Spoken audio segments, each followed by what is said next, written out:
It is a peaceful evening at Collinwood, but far away from the great house, one member of the Collins family is in great danger. For soon, very soon, an experiment will be conducted, an experiment that could mean his salvation or his destruction.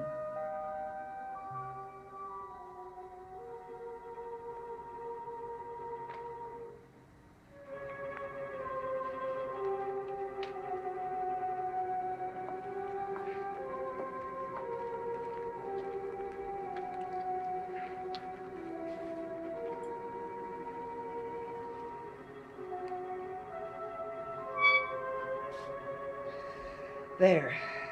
Why do you keep giving him these shots? If he should begin to decompose, then he will be utterly useless to us. Then you got to keep giving him shots. I can't anymore. Why not? Because only Dr. Lang knew what was in this fluid. I've just given him the last.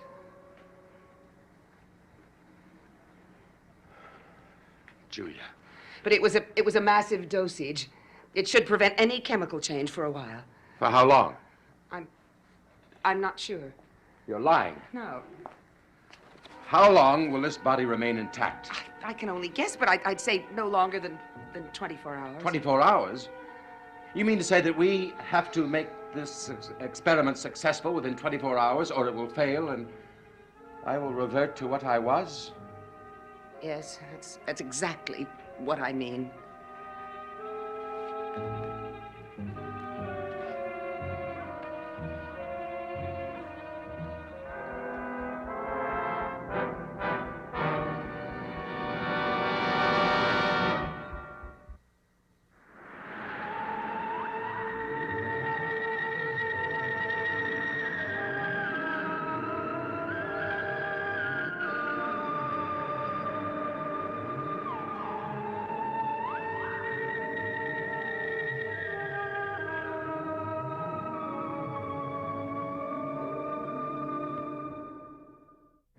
We mustn't waste any more time. We must get on with the experiment now. Barnabas, I do not know enough to go ahead with the experiment now. But you were here when he conducted the experiment. You saw everything he did. Yes, but his experiment failed. I don't want mine to fail. I've got to know the reason why. I've got to read everything. His notes, his journal, every scrap of information that he left behind, so that I can know the answers. We haven't got time for that. We have to take the time. Julia, I depend on you. You're the only one who can help me. Oh, don't you think I know that? Then help me. I need it desperately. Oh, Barnabas, leave me alone. Leave me alone, please, please. Julia. I'm sorry. I never saw you lose control before. I have to tell you, Tell me what? Something has happened to me, something that makes it difficult for me to function. What are you talking about?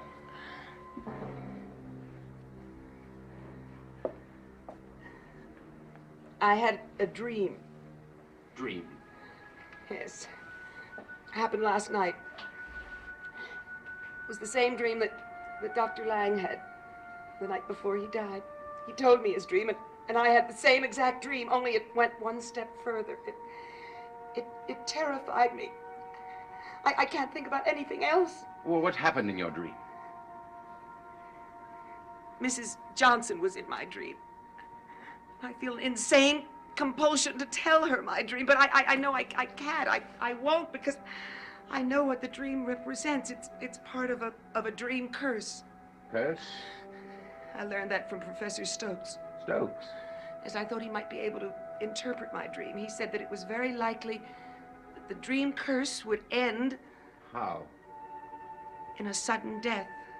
My death? Very possibly. Angelique was the cause of this. She came to me in a dream and warned me to beware of dreams, for that would be the way the curse would come back. But I can break the curse by not telling Mrs. Johnson my dream. Then you better stay away from her. So far I have, even though telling her would be enormous relief, and I would be able then to concentrate on my work. Well, do you think that you would be able to get everything ready in time to conduct the experiment? I wish I could say yes, but I'll be honest with you. I'm not sure, Barnabas. I just don't know.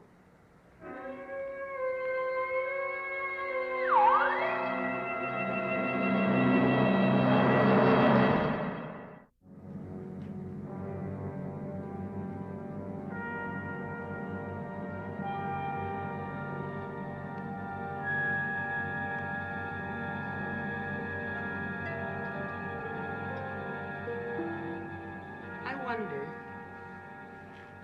Have you found out something? possibly. What? Well, he says here that he's uncertain how much voltage to use in the cathode. Perhaps if I increase the voltage. We could mean success or failure. Yes, it might, but then again. It might not. Oh, there are so many unknowns, Barnabas. I can't begin to comprehend. Perhaps that's what he was trying to tell us before he died. To increase the voltage. Maybe, but What?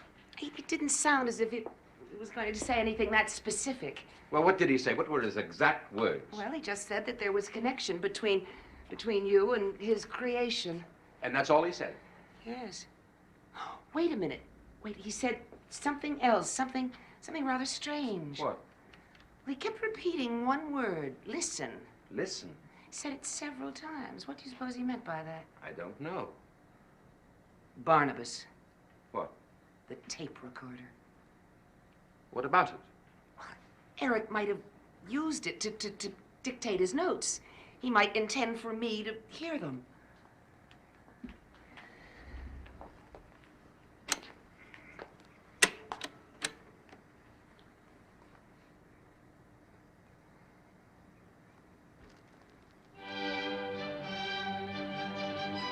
Music.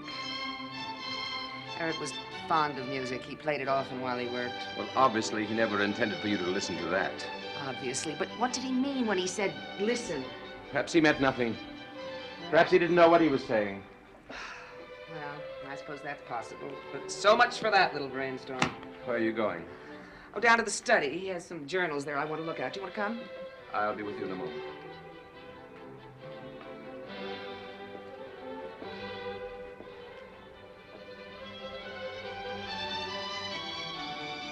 Why do you keep staring at him? Isn't it obvious? By some miracle, this experiment works. My life force will be inside this man. You know, I'm glad that Lang picked this face. It is a handsome face. Because of Vicky. Well, Jeff Clark is younger than I. For some women, that wouldn't make a difference. Julia, I've never taken the trouble to say this to you before, but I appreciate everything you've done for me. Whether we succeed or fail, I appreciate it.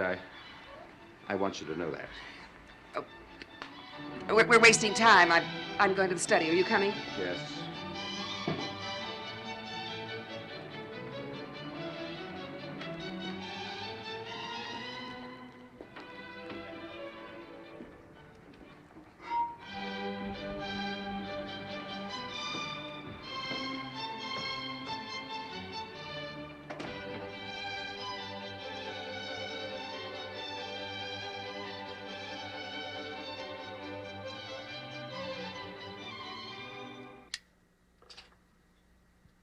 Julia, when you do the experiment again, if both Barnabas and my creation live, if they both live, Barnabas will be free and healthy as long as Adam lives.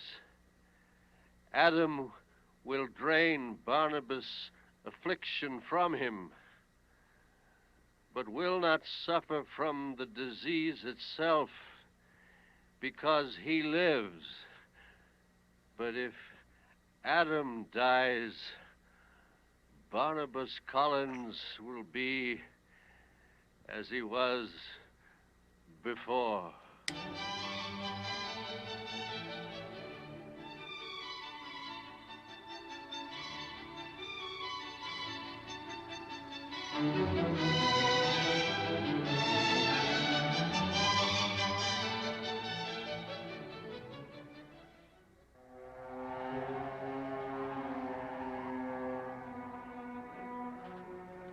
Professor Timothy Stokes? That is correct. I teach at the university. Well, frankly, I can't imagine why you want to see me. I can only tell you it's most urgent. May we sit down? Yes. Yes, of course.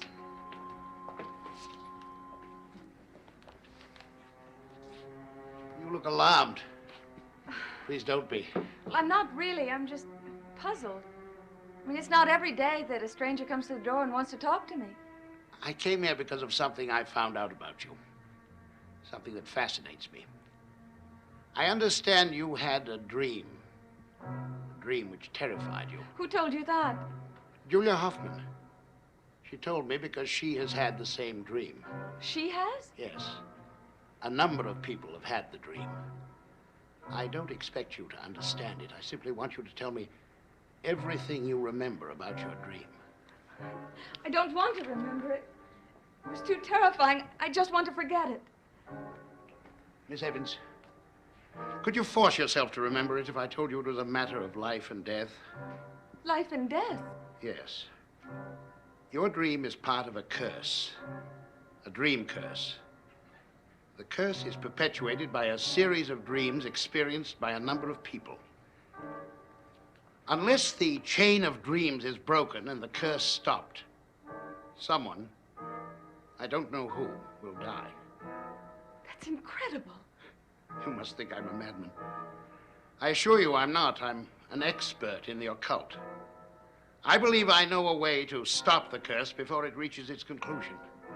But I must have information. Information that only you can provide. That's why I must know about your dream. In telling me, you may be saving a human life.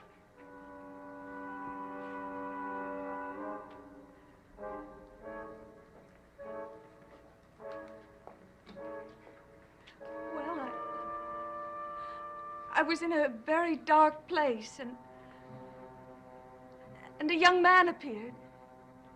He didn't say anything. He just stared at me, and it frightened me. Did you recognize him?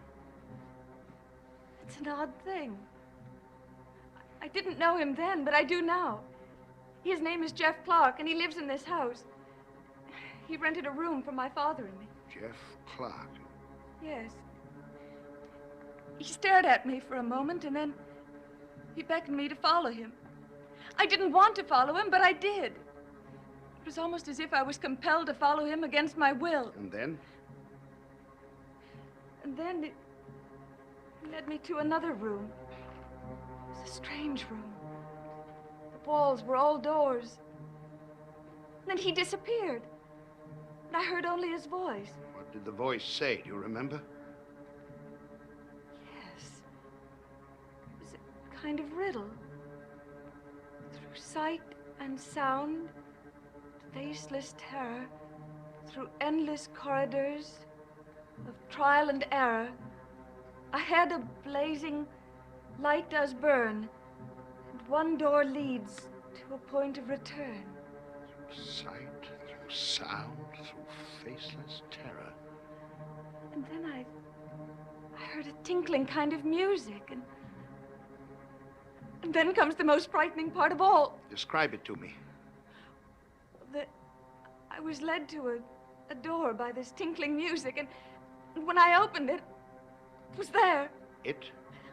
I didn't know what it was at first, and then I could see it. It was a skull with two eyes. It was coming closer to me. What did you do? I tried to close the door, and I couldn't. It was coming closer and closer to me. I tried to close the door, and I couldn't. It was coming closer and closer and closer and closer. Sorry to put you through this, Miss Evans, but what happened next? I woke up, mercifully. But the next day, I could think of nothing but that dream. I was going out of my mind. I was going mad until Until you told Jeff Clark your dream. Yes. How did you know? I guessed. Have you had the dream since or thought about it? No. Until now. Does any of this make any sense to you? Yes. the first words of the riddle through sight, and you saw a skull with eyes in it.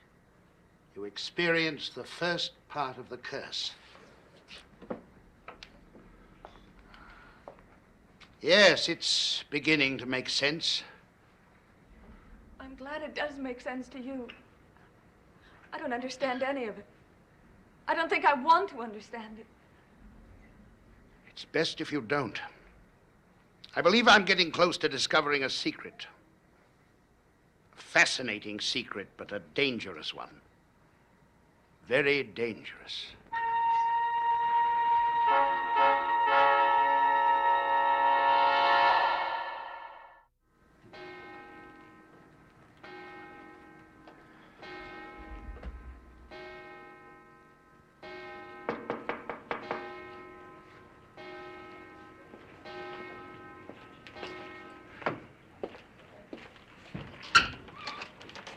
Professor Stokes. Mr. Collins, I didn't expect to find you here.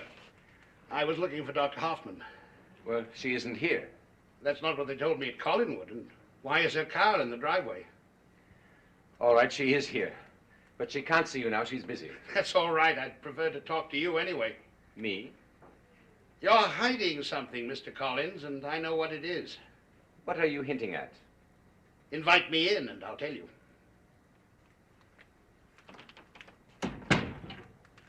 Come in. Now, what's all this about? You know witchcraft is being practiced at Collinwood. And furthermore, I believe you know who the witch is.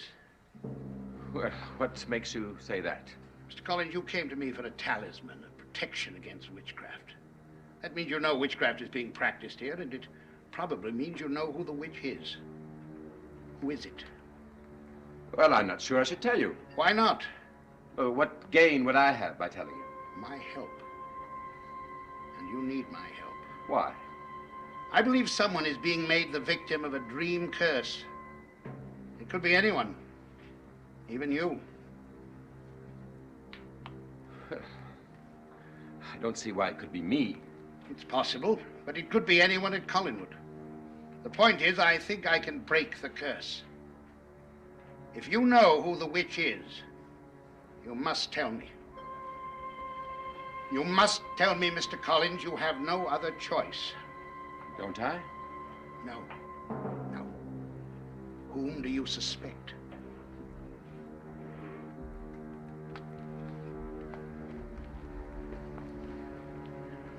Who is it? Who? Cassandra Collins. Cassandra. Well, you are surprised by that. Why? For reasons of my own. Thank you, Mr. Collins, for telling me the truth. Good night. Do you always come and go so abruptly? Yes. Good night.